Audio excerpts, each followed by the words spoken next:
Thank you, Mr. Chair, and thank you, General Kane, Mr. Hegseth, and hers for being here today. I associate myself with the comments of Ranking Member Smith and Mr. Garamendi, so that I won't repeat a lot of what has been said. Mr. Hegseth, I recently realized that we have something in common. I'm also a fan of Pulp Fiction. And no, the movie is not an accurate portrayal of the Bible. You know what I'm talking about. This president and his administration have claimed to be the most transparent of all time.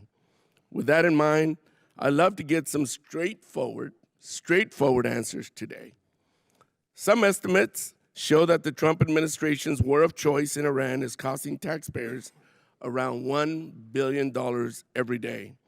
In addition to spending taxpayer money on a war they don't want, it is also driving up costs. The cost of gas, while the cost of living is skyrocketing under this administration's policies. To me, and I assume to the American people, it is unclear why we started this war, how it will end, and what anyone gained from it. Mr. Hegseth, about how much money has been spent on this war to date, and how much more do you anticipate spending? Well, as our comptroller laid out, the estimate is less than $25 billion at this point as far as an expenditure. And the question I would ask this committee is, what is it worth to ensure that Iran never gets a nuclear weapon, considering the radical ambitions of that regime? I mean, almost every member of this dais at some point has said, whether it was 2015, thank you for your answer. I'll proceed to my next question. Thank you for your answer. President Trump is the one that's willing to make sure it doesn't happen. Supposedly, we had taken care of the nuclear capability last time around. And now this war, we're at it again, because obviously we said we did, but we didn't. In a way that we know, the United States military can do. I want to reclaim my time. We know that the cost of oil and gas has gone up as a direct result of this war, and the American people are feeling that pain at the pump.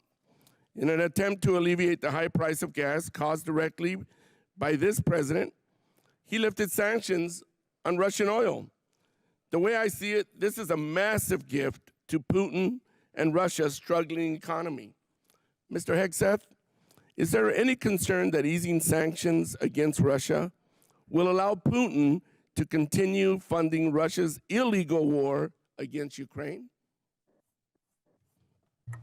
Well, we've seen Russia's and Putin's inability to make effective battlefield gains, just like their inability to defend the Maduro regime with the billions of dollars of systems the Russians sent to Venezuela in order to defend him, which were defeated in 15 minutes. So Russia's military capabilities are no match for ours. And you don't believe easing the sanctions is helping Russia? Well, we have the best energy team in the planet it's just a yes or no. House. We're going to ensure that this is not deja vu. It's a simple yes or no. I understand the energy dominance that this administration has unleashed. All right, well, I'll proceed to my next question. Strategy. Last week, it was announced that the Department of Defense is no longer requiring service members to get their annual flu shot. Now, this is an easy one for you. It's a softball. Don't screw it up. The rationale was to, and I quote, restore freedom to our joint force. This has been a requirement since 1950 because it is an effective at preventing the spread of flu among our troops. It's not some new woke requirement, as you like to lean on for much of your rhetoric. This decision is actively making our military less safe and less prepared. Mr. Hegseth, at this time, are there plans to remove the mandatory requirement of other vaccinations like measles, mumps, and polio? We made very clear in our announcement that it applies to service members having a choice as it pertains to the flu vaccine. Don't you think that's a little reckless?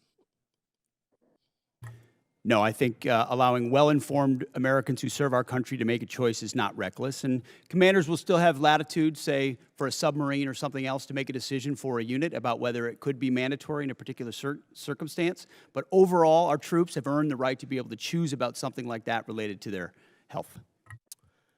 Mr. Hegseth, I stand by what I said last time you were here. You were incompetent then, you're incompetent now, and you're the gift that keeps on giving when it comes to incompetence. With that, Mr. Chairman, I yield back.